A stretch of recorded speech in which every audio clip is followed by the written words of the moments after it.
So how do we raise our children in today's world? At a time where if you just pause the advancement of technology, let's say for the next 2 or 3 years, we would still not have the answers. If everything just paused and you were like, okay, now I can assess technology as it is. Like, okay, how do I raise my child? Like they could pause everything for 3 years. We would still not fully understand how to raise our children in this digital realm. And the scary part is it's not about to pause. It's just going to get faster. So what are the implications of that on the family?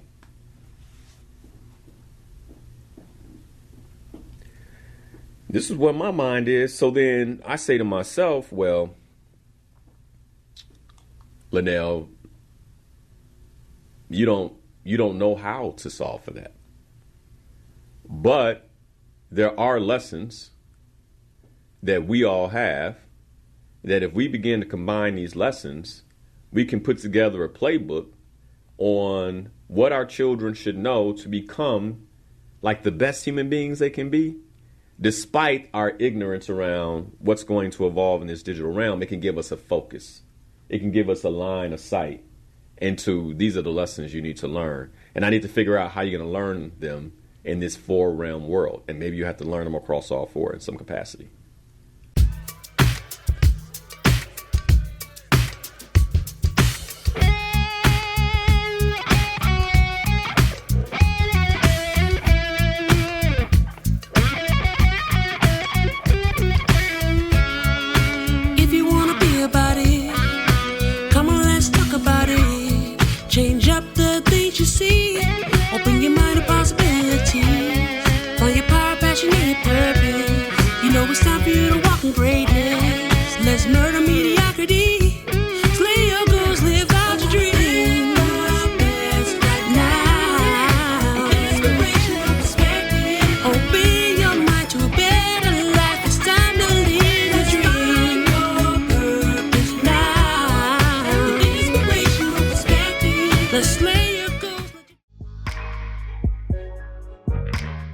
I plan to do a show before the end of the year.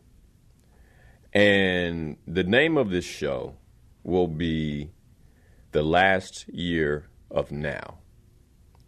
So you may be asking yourself, okay, what does that mean? What does that mean? Well, when I first came on to WVON back in 2013, it's been some time now, right? But when I first came on, I knew I wanted to talk self-development. I knew that I wanted to speak to my community in some capacity. I was a lot younger back then. Some of the things that I talked about, I think, reflected just where I was in my own journey, own walk. I wasn't married. I didn't have children. Wasn't a parent. But one of the things that I did know from the experience I had in corporate America was that there was a digital divide that was coming that would heavily impact our community. Now, if you're a parent, you're wondering what this has to do with children, I'll get there, and I'm going to get there, okay? But I knew there was a digital divide, and it really concerned me because if you backtrack 10 years ago, almost 12 years ago now, to 2013, to put it in perspective, the top platforms that we were using were Facebook, Twitter, which is now X, and Periscope was hot, right? So that kind of, if you remember Periscope. And Periscope wasn't even hot yet in 2013. I believe it came out in 2015 and lasted to 2016, something like 2017, lasted like 2 years. Because it was one of the first platforms I did video, where I was doing video, okay? Now, why am I bringing this up? I'm bringing this up because now here we are. Like Instagram, I think, had just started. Facebook hadn't bought them yet. And remember when Facebook offered $1 billion for them and it seemed like a lot of money? And now it's like, oh, oh, okay, I get it. Like at first I thought, man, they coming up. But now it's like, well, they had a platform that is now worth billions and billions and billions, right? So a lot has changed in the last 10 years. Ray Kurzweil wrote this book called The Singularity. And what he talks about in this book is this notion that technology is developing at a pace that we're doubling our speed every time we make an advancement. And every time we make an advancement, this is what he called the singularity, is eventually we're going to get to a point where these advancements are coming so fast that, it's like it's going to be hard to recognize or keep up, because instead of it taking a year, it'd be a matter of months. Let me give you a real life example in terms of what's happening right now is artificial intelligence. Like, I began to use artificial intelligence at the end of 2022. It was still kind of wasn't that great. Now, jump 2 years, and it is a normal part of my life, my family's life, and it's almost like it's required in the work that we do. My executive assistant, I'm like, hey, use more AI in your work, speed up. You know what I mean? Like use more AI. And so here we are. Now, when I talk about how to raise children in today's world, I want to be very clear. Like, I don't, Pam and I, my wife, we're figuring this out. But what I'd like to do today is to gather some of the best lessons that you all learned as children. Like some of the best lessons, like, Titus and Idea here in the studio. And like, even for you all, like, what would you say is one of the best lessons? You don't have to answer it right now. One of the best lessons you learned as a child. And the reason I like to know what these lessons are is one, selfishly as a father who has a 7 and 2-year-old that are growing up in this world that is changing before our eyes. I mean, faster than we know and faster than we begin to understand. What I'm going to be doing is trying to figure out, and maybe even doing a show around this. And so thank you for helping me in advance. Is trying to figure out how those lessons translate into the 21st century, or to be more specific, the post-2025 world. Because also, let me be clear, the first 24 years of the 21st century were more like what we came out of. I mean, it was different because the iPhone came out in 2007, social media became a thing shortly after the iPhone with apps, things like that. And so, but when we look at how that's impacted children, let me give you an example. I read an article this week about a 14-year-old boy whose mother is suing character.ai. And by the way, if you don't know what character.ai is, write it down, look it up after the show. It will blow your mind. Okay? I played around with it a bit before I even read this because as you guys know, I'm very, very interested in AI and how it's working right now. Anyway, this mother, she is suing Character AI because her son committed suicide after falling in love with an AI chatbot that resembled Daenerys Targaryen from Game of Thrones. He fell in love with the chatbot.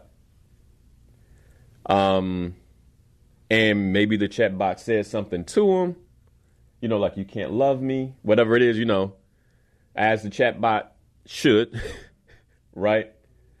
And it had such an emotional impact on him, he killed himself. I'm in love with this seemingly real thing, right? Now, I'm going to jump around here because I'm setting the context, and I'd love to, just for us to share our childhood lessons. But I want to set the context for why this is so important to me as a father, okay? There are things that are coming, even for those of us that are married. Like, for instance, this character AI, when you go on there, it has chatbot women who will become companions. Like, is that cheating? It's technology. Right? So is it cheating? Let me ask you all in the studio, these two single men. I put that in there for context. But would you say that creating, well, if I say it like this, it pushes the answer. So let me start here. Would you say that if I were chatting with artificial intelligence that came from a female point of view, and I could hold conversations with this artificial intelligence, that if I were doing that on a regular basis, would that be cheating? What would you say? Turn on our days mic too. What would you say? I would go with no. I don't think so. No, you don't think that's cheating? No, I don't think that's cheating. You don't think that's cheating? Okay. Yeah, I would say no as well. Okay, so that's not cheating. Mm-mm. That's not cheating. Neither of you think that's cheating. Okay, let me ask you a different question. If I were chatting with, as a married man, if I were chatting with a woman from the other side of the world, I knew she was alive. I can't get to her, nor do I have a desire to, but I get to have whole conversations. We text from time to time. She asks me how I'm doing, right? And by the way, I grow accustomed to these conversations. Like, I look forward to them. Would you say that's cheating? No, I would say that's cheating. You would say that's cheating? I think that's cheating. You think that's cheating because she's alive? Yes. Okay, so so what you distinguish as cheating versus not cheating is whether or not who I'm having a conversation with is considered to be alive, like a human being. Okay. What about you, Ade? Is that cheating? Yeah, because if pretty much you summed it up. Because if they're known to be alive, actual real physical person, a human being, yeah, a human being, then that is cheating. Okay, actual real emotions are involved. And okay, artificial intelligence, computers, and numbers. So all right, but what about my emotions? That's true. Yeah, your emotions. What about my emotions as a human being? What about my emotions? I think your emotions are granted and in play, but at the same time, I think it's one of those scenarios where too much technology is a good thing. And what I mean by that is, yeah, you can have a way of an outlet to express yourself, but I don't think you should get involved with something with, for instance, talking to AI and looking at that as companionship when you know there's nobody really on the other receiving end. It's like me picking up my iPhone and trying to have a conversation with it, and it says, I don't understand what you're saying. It's a little different. So I think there's a difference. So, but the Siri is a little different from some of the technology. I mean, you're right, true, but I just think it's a little different, honestly. Because like you said, with a human, it's more emotions involved, and you're intentionally trying to get companionship from another person. So that's why I think it's cheating. So then, what if I'm having these conversations with a female characterized AI, and I notice I start missing this chatbot, right? I start desiring to chat with the chatbot. Maybe I'm even sneaking to chat with the chatbot, right? Now what do I do? I mean, would you consider that cheating? Because the chatbot can't have an emotional connection to me, but I have an emotional connection to it. Would you consider that cheating? I would say still no. Okay. Okay. So the reason I'm asking about this is because if I'm a child, because here's the thing, right? Say my wife is like, what are you doing? I'm like, yeah, it's this chat bot. I'm just checking out, Right away, she like, oh, right?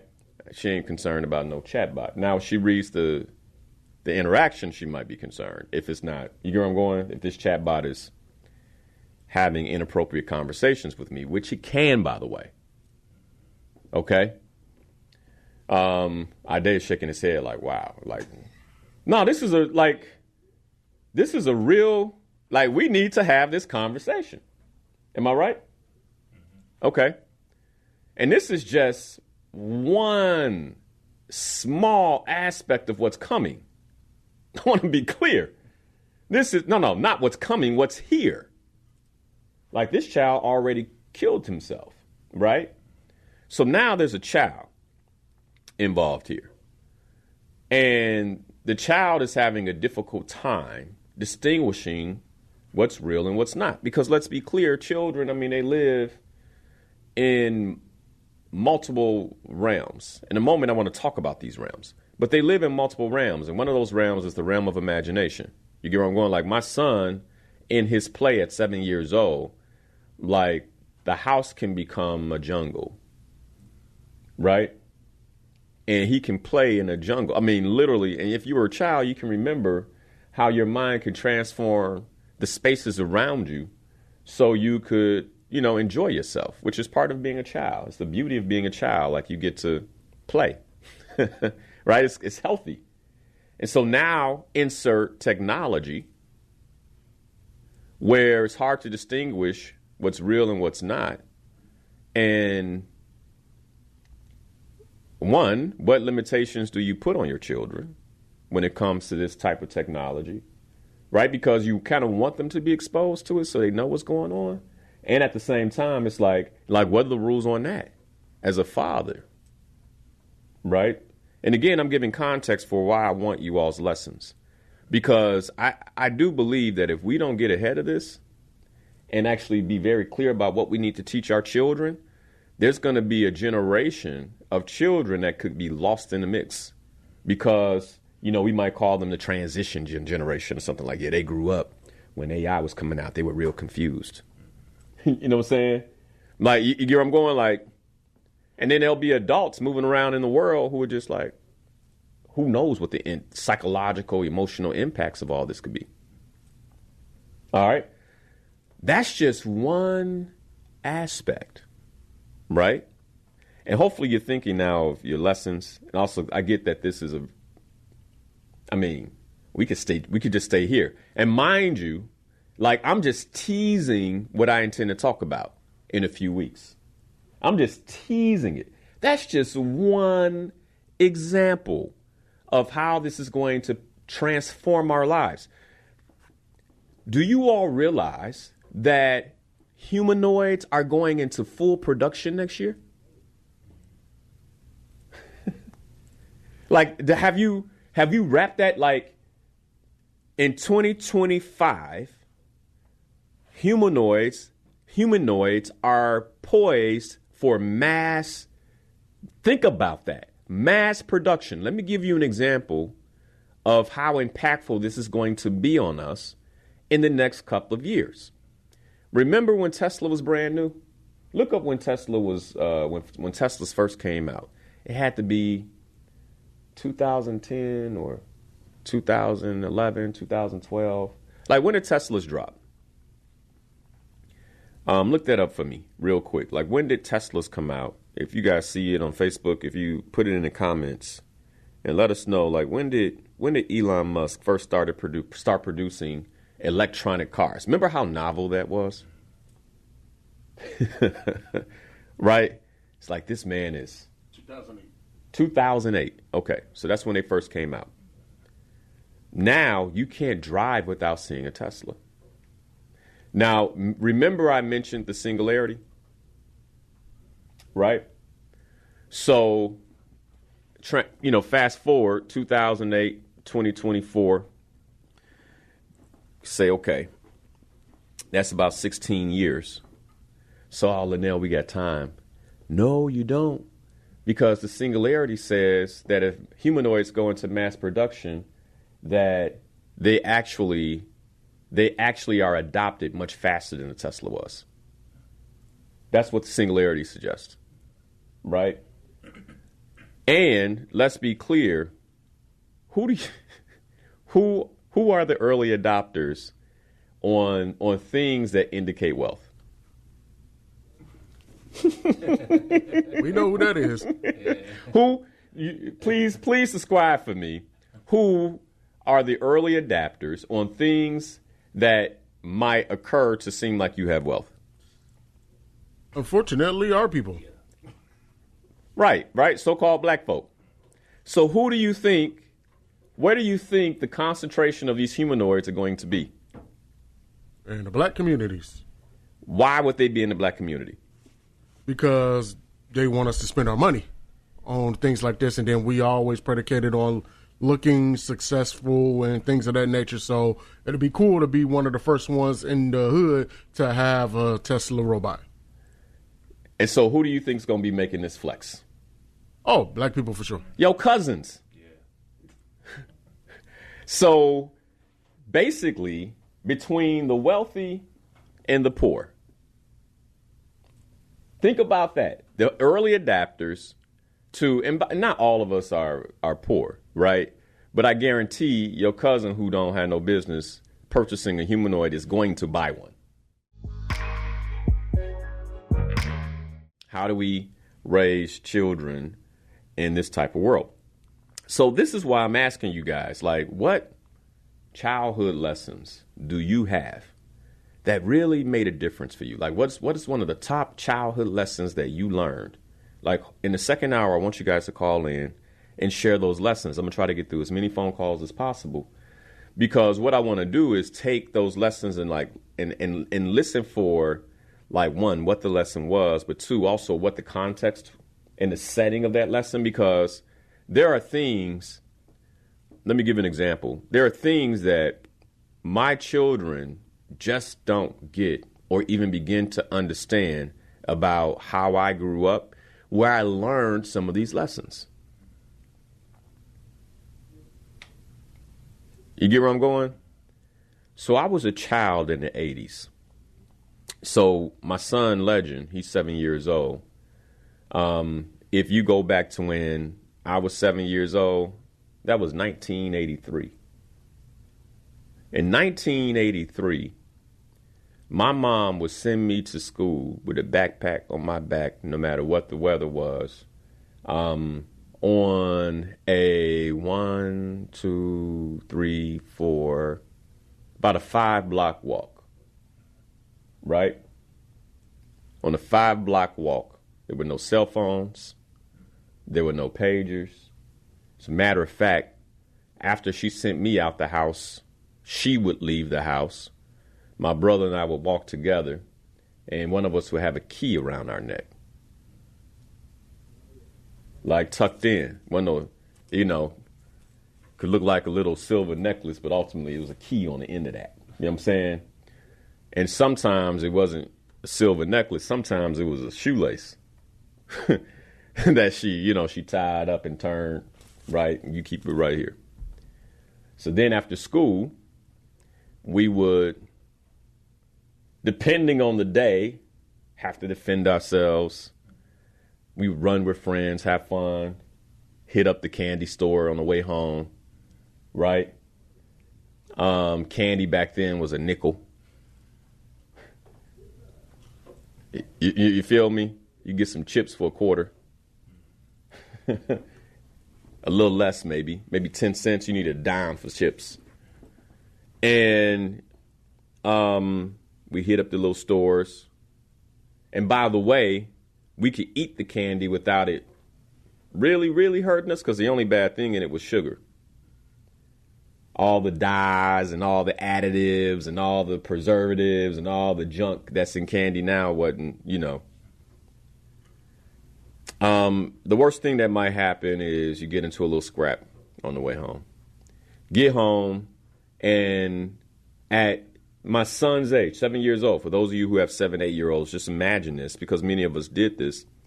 Go inside the house and wait like responsible children for our parents to arrive home from work. And by the way, DCFS wasn't called. Nobody saw that as neglect. Right? So this means that there was a level of responsibility that we had as children in terms of how we move through the world, that as we've become a bit more cautious, we've gathered more exposure, we don't do as parents anymore. There's too many crazy folk, right? We're too aware of what can happen, which creates a certain levels of anxiety and fear to even have a child go through that. It's like, no. I remember as a kid, like, hey, don't be taking candy from strangers. Don't get in nobody's car. And I can remember some times where it felt like somebody was trying to get that done. Somebody pull up next to the park. Hey, kids, be like, hey, man, that dude weird. We all be like, all of us will start, And the person is like, oh, my goodness, I want to cause a stir. And you're like, something's wrong with that guy, man. You know what I'm saying? And then we be laughing about it. Like, dude was weird. Not even realizing that we may have been in like real danger. And so because we experienced that as children, like, my son can go as far as I can see. And he might think I can't see him, right? I want him to feel like he's free, but daddy's watching. Like, best believe, right? Somebody's watching, or I know somebody else that I trust can see you. So it's like, I'm looking at them, they like, he good. Okay. Right. Like, okay. So there were lessons that we learned that same lesson doesn't. But if there is a lesson that you learn from that, like, I want to hear about it. And then how do we translate that into the 21st century? Like, how do we translate that into 2024, 2025, where there's a shift coming that is going to completely transform how we experience the world. All of us. All of us are going, like, we are enjoying the last remnants. I can't stress this enough. Like, we are enjoying the last remnants of the world we grew up in. For those of us who are, late 40s, 50s, who relate to what I was saying. I don't know if y'all relate to what I was saying. I mean, were you a latchkey kid too? Oh, yeah, absolutely. Okay. So, and you were 7 years old about what time? 7, 8, 9? 2000s, early 2000s. Early 2000s? Okay. All right. Okay. Yeah, things hadn't sped up quite that much. Yeah, but see, think about that. Like, it was post 2007. Everything started to speed up around 2007, 2008. Yep. What has happened is human beings have actually created a new realm. A brand new realm. And now we have to figure out how to navigate. Like, we, as a grown man, I have to figure out how to navigate this new realm. And let me be clear about what I say when I'm saying realm. And I think I shared this before, that we have a certain number of realms. And so let me go through them. I'm going to go into my notes. I'm going to put up when I talked about these different realms. Because we have, these different realms that we're navigating. And I think sometimes we forget. But first and foremost, the most important realm is the spiritual realm. Which, giving all the physical and digital things that are going on, like, I think sometimes we get so distracted we completely forget about the most important realm, which is the spiritual realm. Then you have this physical realm, right? That we, where that most of us fully 100% believe in. You have the psychological realm, like the conscious realm, where you can lose yourself in your thoughts, right? I mean, the mental and psychological realm. So that's a whole another thing. And for a long time, like really, spiritual, physical, mental, like those were the three realms. Now think about how difficult it's been for those of us who are mature. So let's say in your mid-30s. I mean, when did you get your first cell phone? How old were you? Ooh, 10. 10? I feel like it was 10. So yeah, that's different. Yeah. Yeah, that's different. Nokia candy bar phone. That's what I used to. Okay. Yeah. So a Nokia, so it wasn't a smartphone, but at 10 years old, you had a phone. I could only wish. Yeah. I mean, there was no such thing. Right? What about you, Titus? How old were you when you got your first phone? 16. You were 16 years old? Yes. Okay. It's about from when you, yeah. That's about right. Which felt appropriate, right? Yeah, at the time it was. Our day would have went crazy. Yeah. And I needed it because I was, going to a far high school from home, so I needed to stay in touch with my mom. Yeah. And it wasn't a smartphone, right? It was more of like a little flip phone or something. Yeah, it was definitely a flip phone. Yeah, okay. My son is 7 and is asking, when do I get a phone? I'm like, bro, you might as well put out your mind. Right? I know he thinks that I'm the most unreasonable. Right? But it's like, just put that out your mind. Like, and when you do get a phone, you're going to be disappointed because it's not going to be a smartphone. Right? It's going to be like you can make phone calls and text. Yeah. Right? Yeah, that's it. Right? You ain't pulling nothing up online. Like it's not happening. Right? So, okay. Now, so here we are. And most of us, it has been difficult to maintain our focus. Right? And as children, we only truly had access to, because both of y'all have flip phones, so you didn't have access to the digital realm. So as children, we grew up in a 3-realm world. Right? Spiritual, if you were taught that, because sometimes, you're not taught that, so you're still impacted by the spiritual realm, but you're not aware of it if you're not taught it. You're physical and your mental, your psychological realm, like your mental and psychological realm. So we grew up in a 3-realm world. My son is growing up in a 4-realm world. And my wife and I can already, we're trying to figure out, man, how do we support him in navigating the digital realm in a way where he has access and discipline and ability?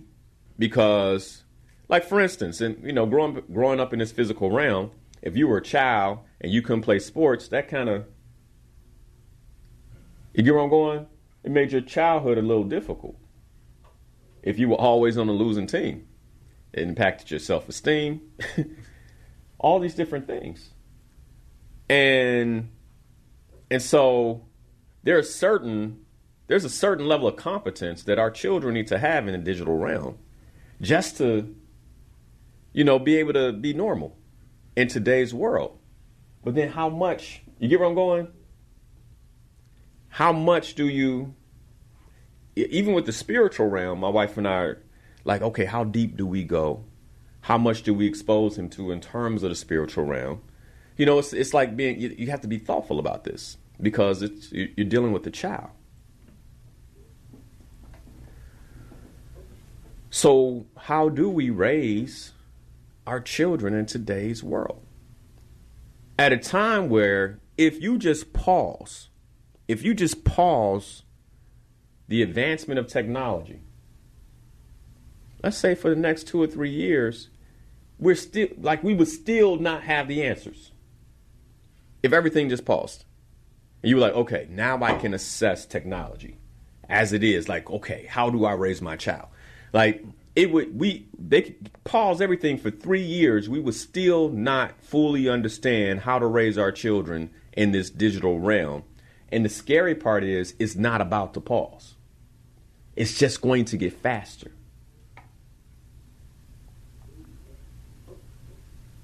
So, what are the implications of that on the family?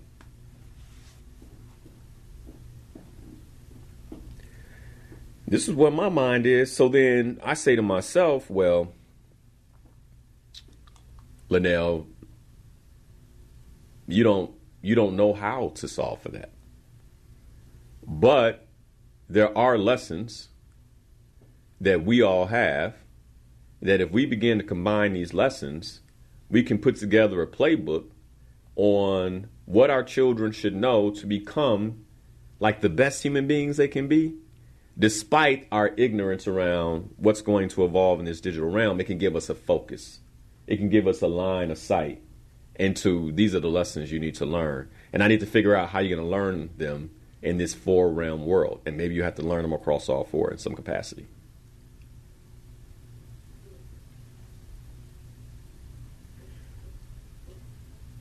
So, and now here's the scary part. We have names for things. I want to be very clear about this. Like, I'm not saying that anxiety and depression and all these things aren't real. But when they're labeled, see, this is how things work, man. When they're labeled and now it's a thing and I know what to call it, it can actually have more power. So when I was a child, if I had an anxiety attack, they'd be like, boy, pull yourself together. Nobody knew what was going on. So it's almost like I had to figure out how to function again. You get where I'm going? And then it didn't really happen because nobody, or I suffered alone and I had to figure out, like, man, I had to figure out how to cope with something. And, and a mental health expert can be saying, that's so sad. And it's like, yeah, and, you know what I'm saying? Like, because we didn't give it a name, then it didn't necessarily put a grip on me.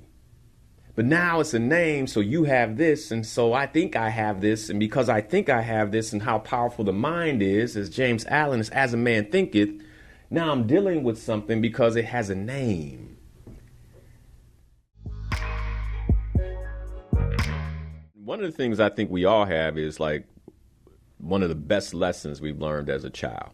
One of the best lessons we learned as a child. Now, Titus and Ade, did you guys come up with do you have your lessons, like the lessons you like? Let's kick this off. Yeah, I thought about it during the break. Okay. Well, so what was one of the best lessons you learned as a child, Titus? Treat others the way you want to be treated. Okay, treat others the way that you want to be treated. Yeah, no doubt. The golden rule, right? Yes. Yeah. Treat others in the way that you want to be treated. Definitely learned that. Stamped into me as a child. That's a good one. Okay, treat others the way that you want to be treated, which I think still translates no matter how advanced we get, right? It's like, that's a solid, universal all-time lesson. Love that one. All right, what about you, Ade? That was actually one of mine, reciprocity. But reciprocity, yeah. The law of reciprocity, yeah. Yep. That was, but another one that I mentioned earlier was patience, for sure. And how did you learn patience? Man, just as a kid, waiting on everything I wanted. It didn't come now. As a kid, you want everything instantly. Yeah. For me, it was when I was a kid. So you learned patience as a child because not everything came right away. Yeah. Yep. So let me tell this story. And this is why it's so different now. So my son gets an Ironman, so we got this incentive program in the house, and so he does certain things. He has these incentives, and he can earn things, and so he wanted an Ironman toy, and so he gets this Ironman toy, and the the leg breaks on the Iron Man within a day of him having it. And he's distraught. You know, he just got the toy. He's distraught. Be like, look, man, well, we got to send it back. Guess how we got the toy. Let's take a wild guess on how the toy showed up at the house. Ordered it online? Ordered it online. How long did it take for the toy to get to the house? A day, maybe two. A day, maybe two. All right. Now think about, as a child, when we were growing up, how long we had to wait on a toy. And don't say we ordered it from the magazine. I was just about to say that. Right? How long would it take it if we ordered it from a magazine like 20 years ago? I would say a few months for sure. A few months, easy, right? And if you got it in a few weeks, like, that's a blessing. Like, they're really killing it. Yeah, absolutely. Right? They're really killing it. Okay. So my son's toy breaks, and he's like, man, Dad, can you fix it? I'm like, man, and by the way, he did a good job. He put a screw in it. He was able to put the leg back on with a screw. Found the screw, screwed it in. We're doing a good job. I'm like, man, I'm doing a good job. Okay. But he was like, but the leg won't move anymore. The screw is too tight. I'm like, okay. He said, can you fix it, Dad? I took a look at it. I'm like, nah, man. If we put a screw in it, the leg's not going to be able to bend anymore. He said, well, it was made to bend. I said, well, if you just got the toy, then we need to send it back. Well, I don't want to give it up, Dad. I said, then it means you're going to have a broke Iron Man. He's like, well, okay, but how quick can we get the other one?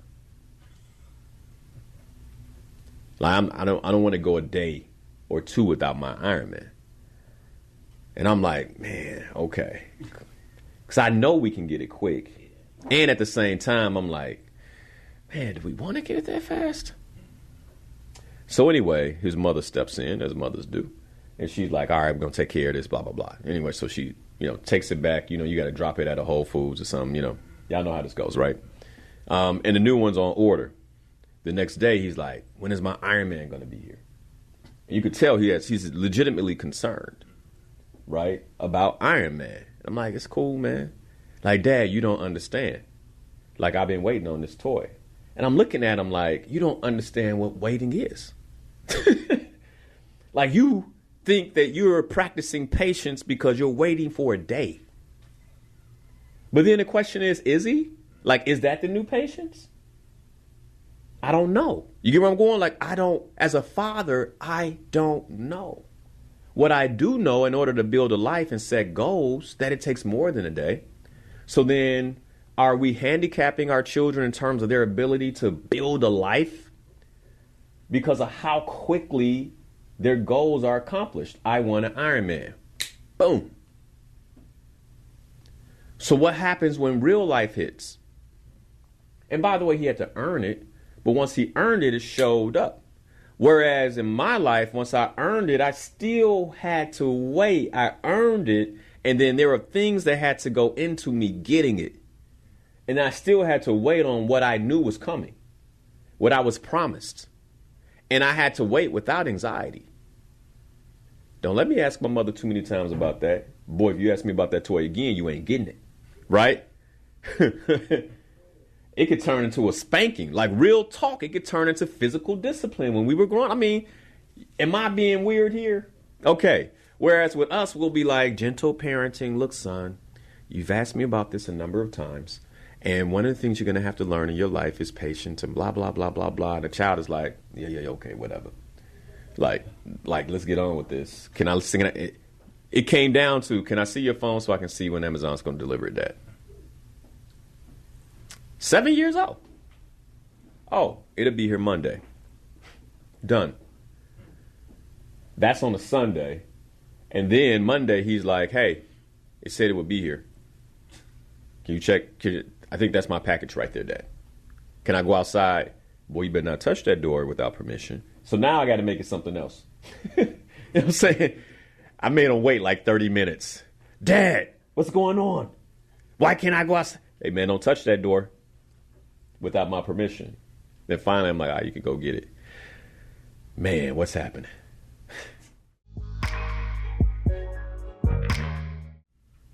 Ooh, Helen said, the work of children is to play.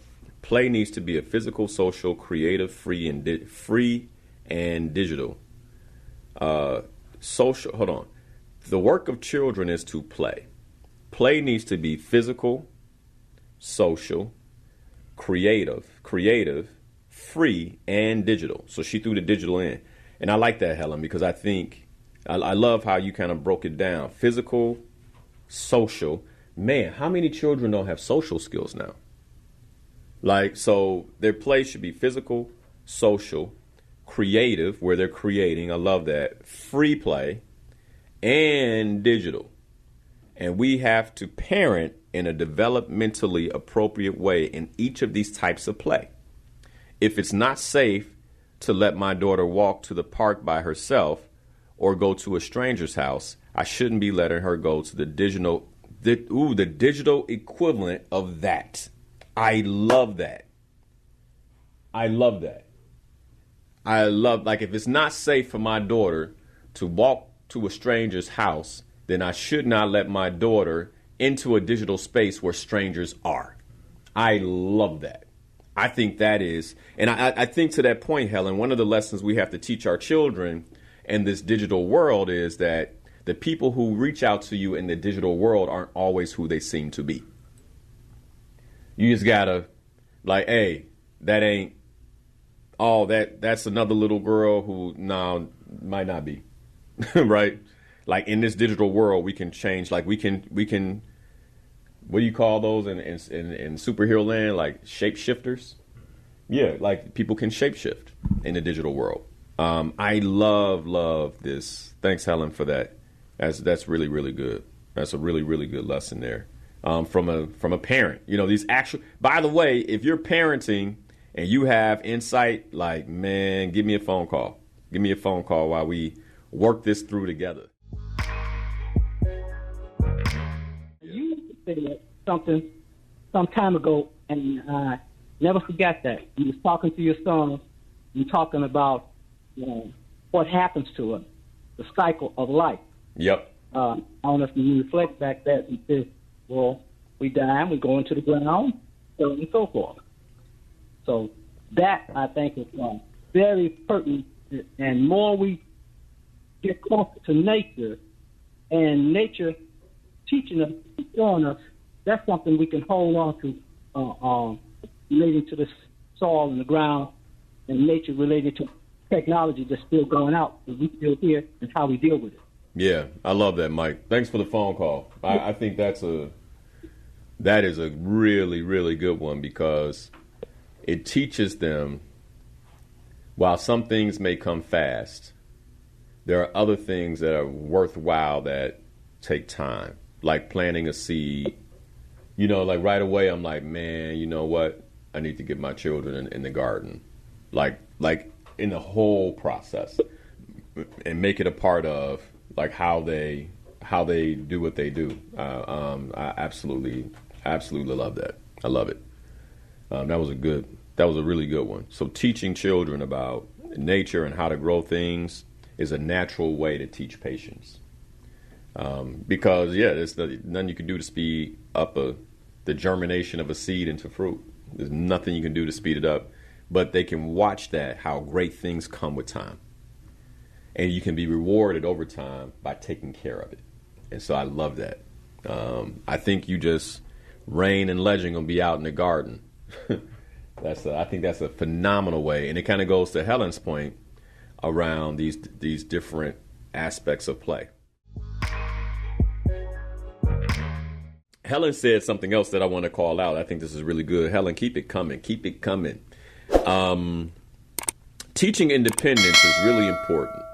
I have preschoolers who don't have the confidence to open their own lunchbox. So she says, go ahead and try, little friend. You may struggle, you may spill it, but you can do it. And I love that. It's like, let children have their spills. Like, let them spill it. Let them spill it. Like, you can wipe it up. I think that you could just that could be a whole book by itself. Let them spill it. Right? Because, I think this new brand of parenting is like, no, don't spill anything. And she's like, no, let them spill it. That's a lesson. Let them spill it now while the stakes are low. Cool. I like that. We got Kumar. Good morning. How are you? Good morning. How you doing? I'm well. Not running from a dog when you're a child. You can learn that early. That's good. Man. Hey, how to hit a fence in one hop. Well, that's what you can do if you got the time. You can see that. If you can see that distance. Yeah. Sometimes you can hit the fence and you jump in the yard with a new dog. Hey, so like what I'm hearing is like some of the lessons we learn naturally, and you're right. Some of the lessons we learn naturally is how to deal with like real danger in a way that actually like, how do I get from this dog and make sure I don't run into another one? Right. Yeah, nah, that's real. Loose dogs were a thing. I mean, I guess they're still a thing. No, I don't see too many loose dogs early in the morning like I used to.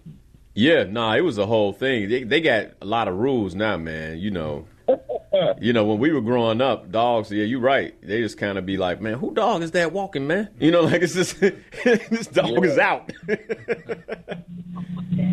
You're right. I mean, we'd hit cars. We'd be on top of a car, running from dogs. Right. And by the way, back then, you could jump on top of a car and not damage it because the hood was made of real steel. Right. Absolutely correct. Well, you know what? I'm honored to be talking to you, and you have a wonderful program. All right. Thank you. Appreciate that. Appreciate All it. right. Yeah, thanks for the advice. Like, so, then how do we simulate running from dogs? You have to run from dogs? Ade, you did? I think that's universal. I think. Yeah, say I did. And I think, I think our children have to run from more dogs because humanoids are going to be walking these dogs. And they're not going to anticipate the tug. And it's going to fall out. And the humanoid's going to be behind the dog like, oh, no. Please be aware. Dog is loose. And they're going to call the owner while they're like, our dog is now loose, sir. It's like, but that dog going to be loose and the children still going to have to figure it out. I think that's going to be a thing for, Yeah, that's going to be universal. It might even spike a bit with these humanoids walking dogs and stuff. I talked to a lot of youth, and they said, we're not learning nothing in school. It's boring. Yeah. And a lot of black men underachieve because when you can't get the mind of the black man, he just abandoned the course because he's not seeing himself in it. So when you have a child that shows exceptional growth and they move quick, why hold them back? Yeah. Let them move forward. Because when you get the product that you're looking for, why slow it down? When you get this exceptional child, when you get this child that's showing great ability and really grasping it, why hold them back? Give them the proper discipline, make sure they have the things to survive because they're going to have to live in the world anyway.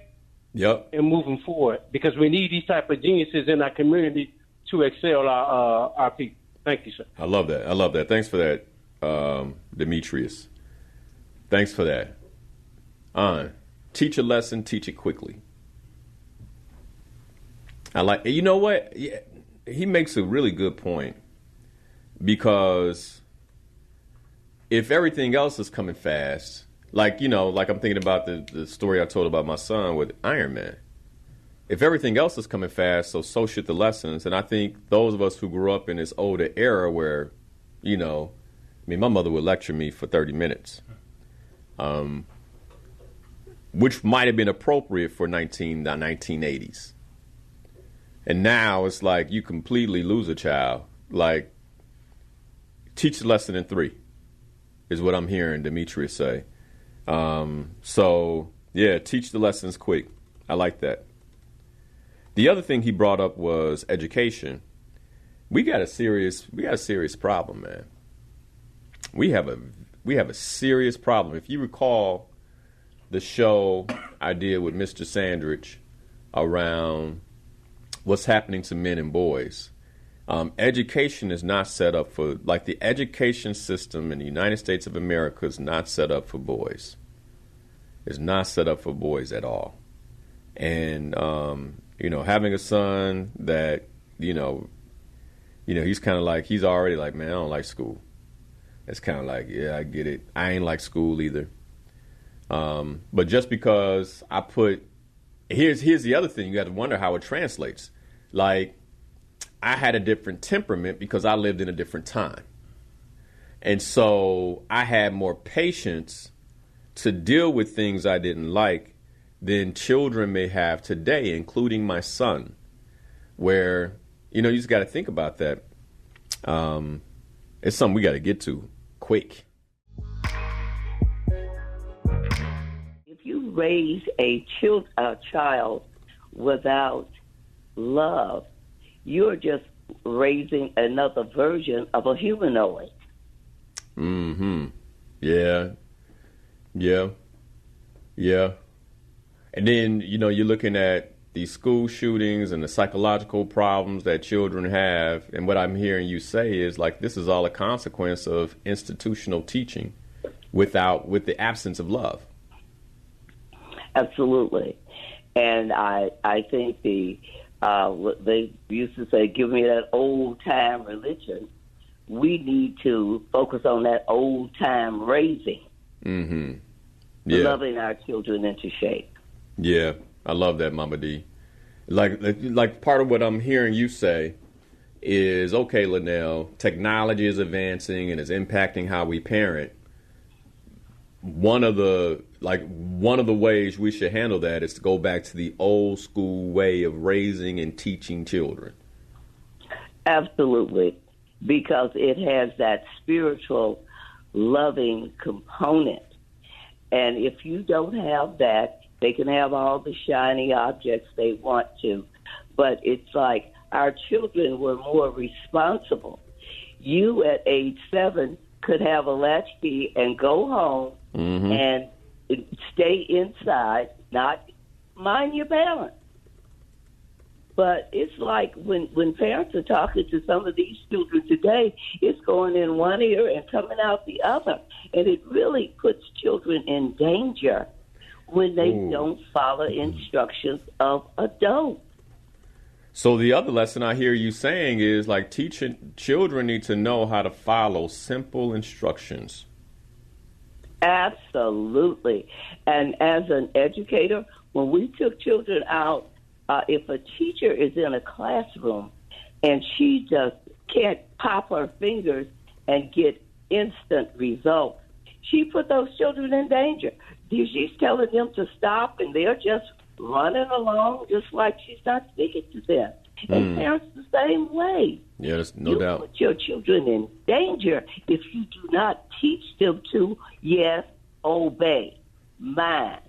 Mm-hmm. Do as you're told. Yeah, I like that. I like that a lot.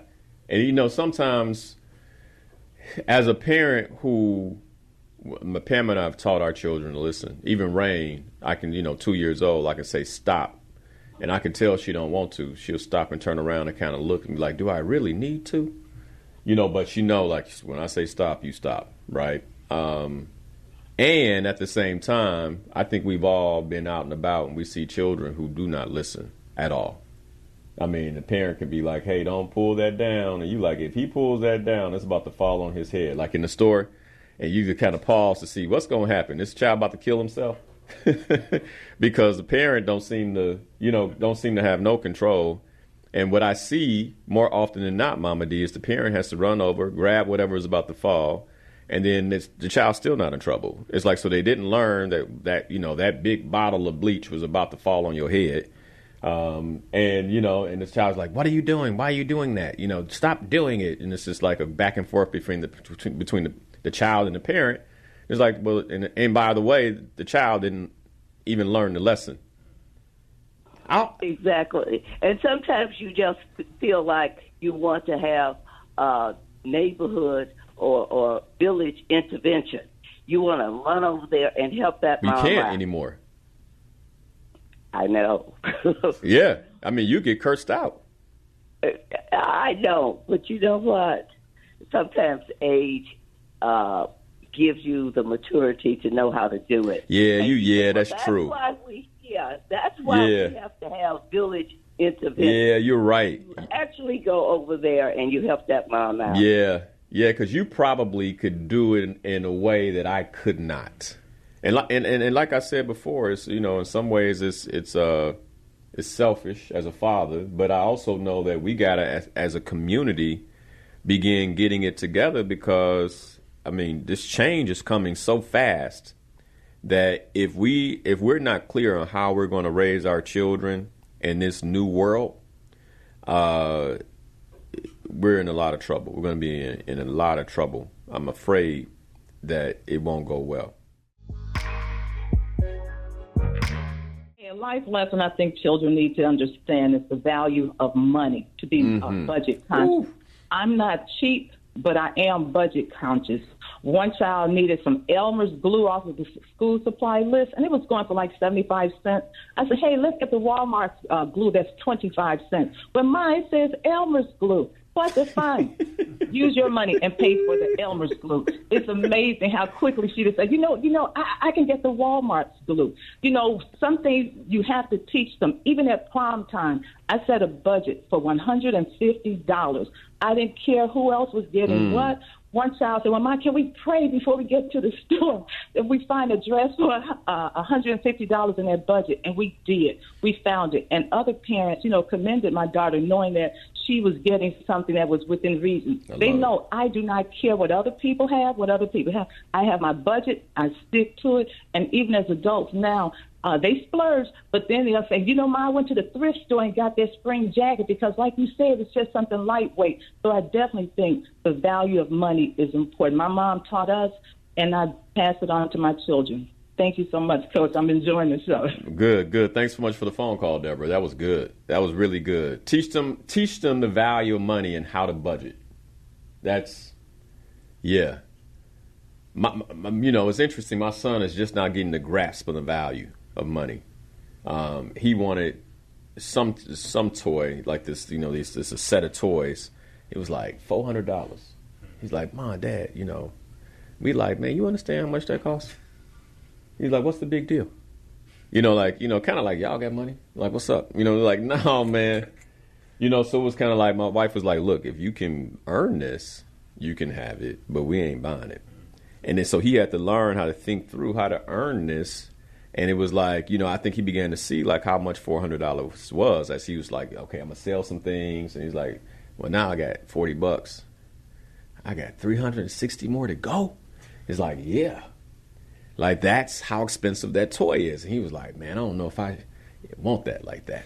It's like, yeah, so it's like, he's starting to kind of get his mind around. I'm like, so if I got $40 right now, that's valuable. If I get $400, do I really want to spend it on this? Or do I want to, maybe, I'm like, you can have a lot of toys for $400. It's like, yeah. So I love that, Deborah. That was good. That was real good. I'm just going to say this. Black women, repent, do not repeat, because we got a treat coming in 2024. And thank you for letting me speak. God bless you, and I love you, brother, and I love your show. Thank you. All right. Thank you so much, Darvin. Thank you. The lesson I took for children out of that is teach our children how to love God. I think number one, it's a great way to end the show. And that's something that my wife and I are instilling into our children. I think that's the foundational lesson, is how to love God and who God is and why, because of his love, we should be serving him. And I think it kind of goes into the lesson that Mama D put out, is teaching children the difference between right and wrong as the foundational lessons among all the lessons. There's some good lessons here. I appreciate you all for sharing them. Be on the lookout for the show, The Last Year of Now. I'll be doing it. We'll be talking. I gave you a bit of a tease in the first hour. If you missed it, you want to go back and listen to that. I promise you that you do.